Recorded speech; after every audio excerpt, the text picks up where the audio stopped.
নাগার্জুনার ছোট ছেলে অখিল নাগার্জুনা এত বছর ধরে অ্যাক্টিং করছে, কিন্তু তার ক্যারিয়ারের সবচেয়ে বড় হিট সিনেমা রিসেন্ট টাইমে রিলিজ হয় লেনিন, যেটি জি5-এ অ্যাভেলেবেল আছে এবং আমি সেখান থেকে দেখেছি।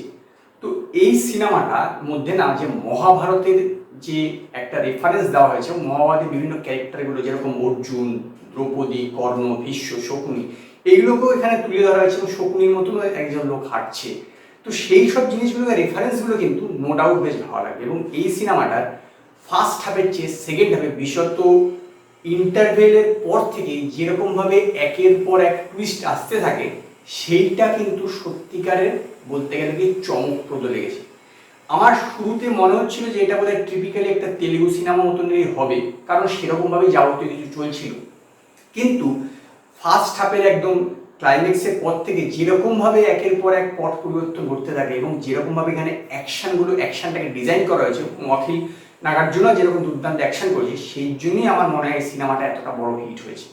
তো এর গল্পটা শুরুতে দেখানো হচ্ছে যে একটি গ্রামে একটি অনাথ ছেলে আসছে এবং তারপর সেইখানে যে পঞ্চায়েতের প্রধান তাকে বলতে পারেন যে গোদ নিয়ে নিচ্ছে এবং তারও একটি ছেলে আছে। তো তারপরে তারা দুজন একসঙ্গে বড় হচ্ছে এবং সেই তাদের একটা প্রতিপক্ষ আছে।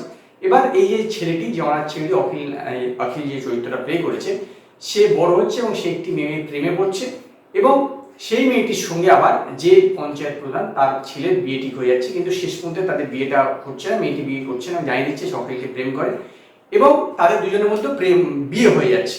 মানে অখিল নাগার্জুনা এবং ভাগ্যশ্রী বর্জির মধ্যে বিয়ে দিয়ে দিচ্ছে ওই ছেলেটি। এবং তারপরে কি হচ্ছে, তো এইখানে না প্রচুর, আমি স্পয়লার দিচ্ছি না, প্রচুর বিশ্বাসঘাতকতা আছে, যেগুলো মানে কি যে আপনি ধরতে পারবেন না যে এই বিশ্বাসঘাতকতা করতে পারে, সেই করছে, মানে যাকে আপনি ভালো ভাববেন সেই বিশ্বাসঘাতক করছে। এই টুইস্টটা কিন্তু ক্রমবর্ধমান রয়ে গেছে এবং এর গল্পটা পুরো একটা ফ্ল্যাশব্যাকে গেছে।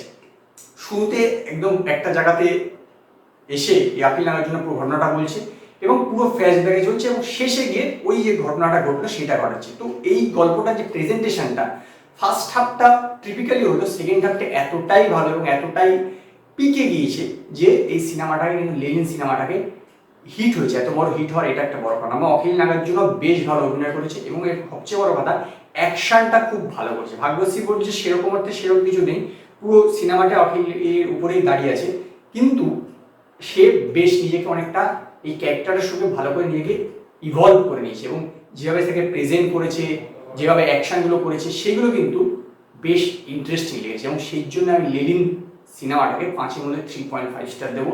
যদি আপনারা লেনিন সিনেমাটা দেখে থাকেন তো আপনারা আমার কমেন্টে জানাবেন আপনাদের কিরকম লেগেছে। যদি আপনাদের এই ভিডিওটি পছন্দ হয় ভিডিওটিকে লাইক করবেন, কমেন্ট করবেন, শেয়ার করবেন এবং নতুন নতুন আপডেটের জন্য আমার চ্যানেলকে সাবস্ক্রাইব করবেন।